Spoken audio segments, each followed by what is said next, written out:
on point. Good to go. Yeah. Yeah. This is me.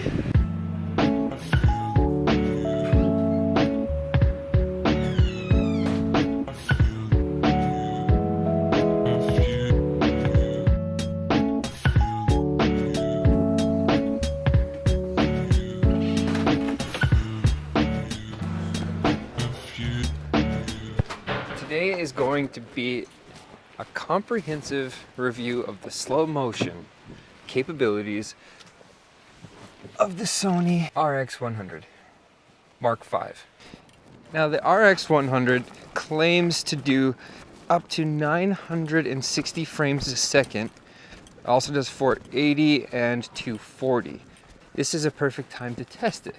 There will be bobsleighs going past and skeleton athletes later, over 110 kilometers an hour. We'll see what they do.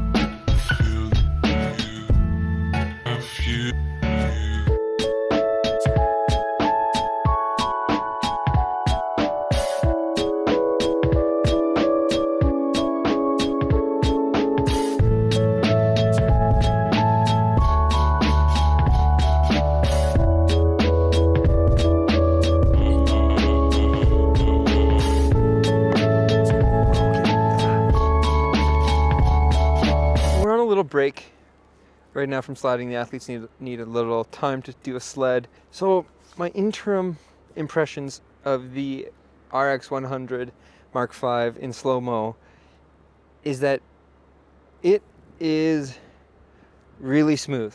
Now I can't confirm until I start editing the footage, but for something, maybe it's just that I don't know Sony that well. First of all, there's a dial you have to turn to go to the high frame rate, which I didn't know about, so I had to Google that.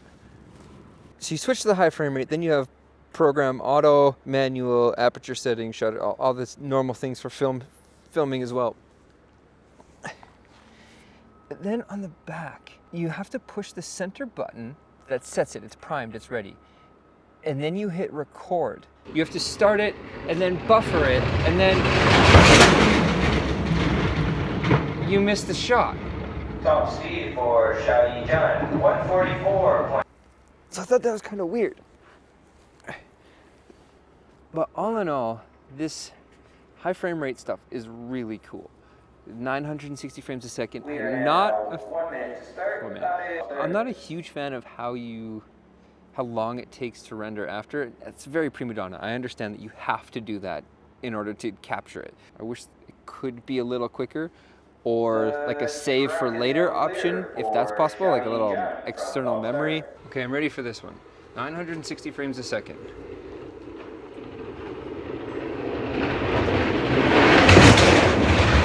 So that one didn't go too bad. I got them.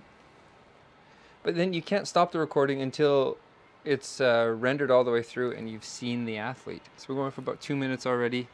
I understand I'm asking a lot from the camera, but I'm just saying that's one of the things I don't really like. But I'm curious now to see how the 240 frames a second on the Sony RX100 Mark V stack up against, why silhouette? Against just my iPhone 7 200 frames a second. I'm gonna put those together. I'm gonna overlay it with the Sony RX100 at 240 frames a second. And we'll see how they do. See how they stack up against each other.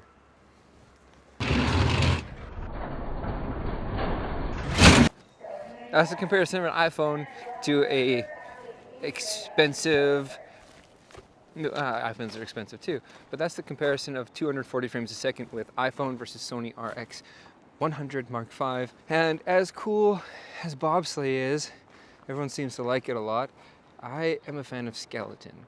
And the Team Canada national team, redundant, is sliding today, sliding right now. So I'm gonna do some more slow motion of the The sport I'll be coaching, the reason why I'm interested in the camera, is to capture skeleton athletes at slow motion.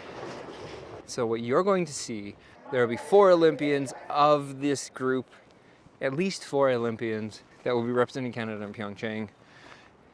And you're gonna see them all in slow motion. Very slow motion day.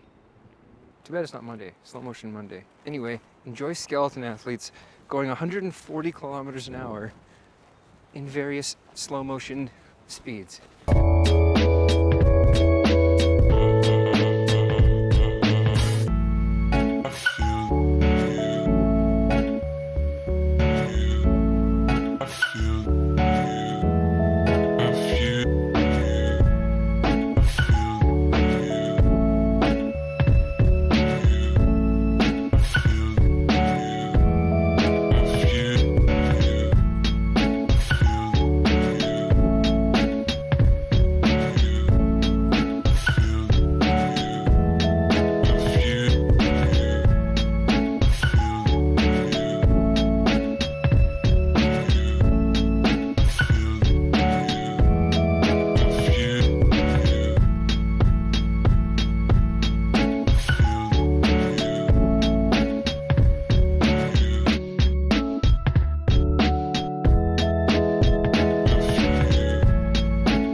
Top speed on that guy. And that's it. And so that's the end of my comprehensive review of the slow motion effects with Sony RX100 Mark V, and also compared to the iPhone 7. It's a really tough call for me. I'm not sure how often I'm going to be using the slow motion. I'm not sure if it's going to be valuable.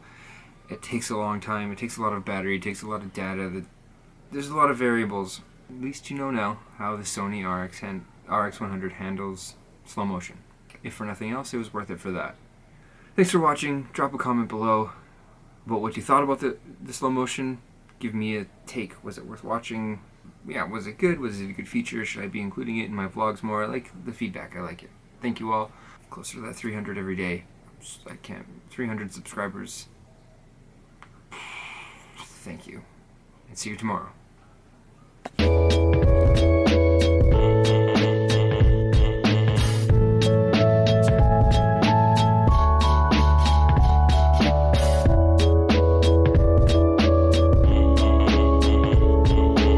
Today's 5 seconds of gratitude is being able to coach skeleton.